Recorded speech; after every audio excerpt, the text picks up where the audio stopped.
Hi, welcome to another episode of Hot Takes. The SNP government have been accused of treating Scotland's councils like dirt, treating them appallingly. This is all over, of course, the teacher numbers. The councils can't afford to keep paying the wages of teachers. They've been underfunded for a long, long time. Scottish education, as we know, is in the absolute toilet. Sometimes it is the council's fault. For example, Glasgow are firing 450 teachers, but they did have enough money to give nice pay rises to their chief executive and send her to Dubai, first class. Very nice. Plus, they're still wanking money away all over the place on meaningless things, rather than spending it wisely. But on the whole, it's generally the councils don't have enough cash. However, the SNP, and particularly the Education Secretary, Jenny Gilruth, are saying that, no, you must maintain numbers, you must maintain the teachers, and if you don't, we'll cut your funding further. But the council is saying, well, you can't treat us like this. You can't tell us to do something with the threat of cutting our funding when we don't have the funding in the first place to do it. And this row looks like blowing up. COSLA are now entering into serious consideration of massive strikes because of the government.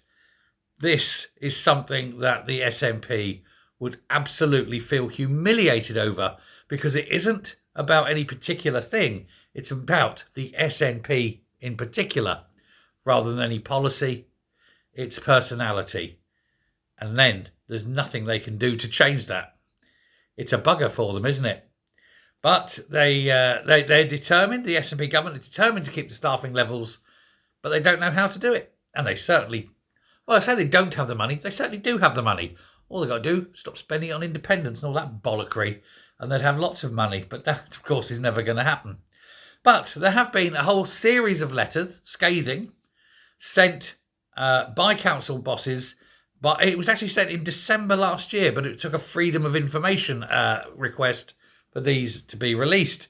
And it shows how the councils are basically telling the government that they've got to do better. Tick, VG, see me.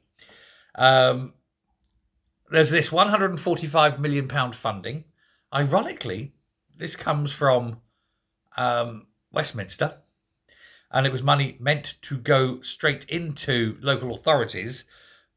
But the SNP government said, oh, no, we'll have that, thank you very much. And we won't give it to the local authorities. We'll hold on to it unless the local authorities comply. But they're not complying because they can't afford to. It would have really, really annoyed the SNP had the government at the time, the Conservative government, given that money directly to councils. Yes, then it might well have saved a few teaching jobs. Eddie Fraser, who's the chief executive of East Ayrshire Council, said that they keep threatening them and that these big threats are very disappointing. But they're meaningless, because you can threaten all you like, but if we can't do it, we can't do it. You cannot wring blood out of a stone. And it's the same up and down the whole of the country. What are you going to do?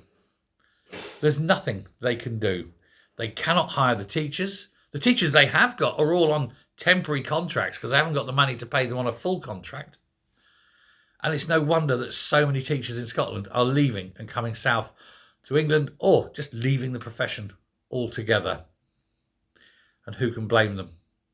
And this is 17 years of SNP rule with 17 years of failing education standards. Let me know what you think. Thanks a lot. Goodbye.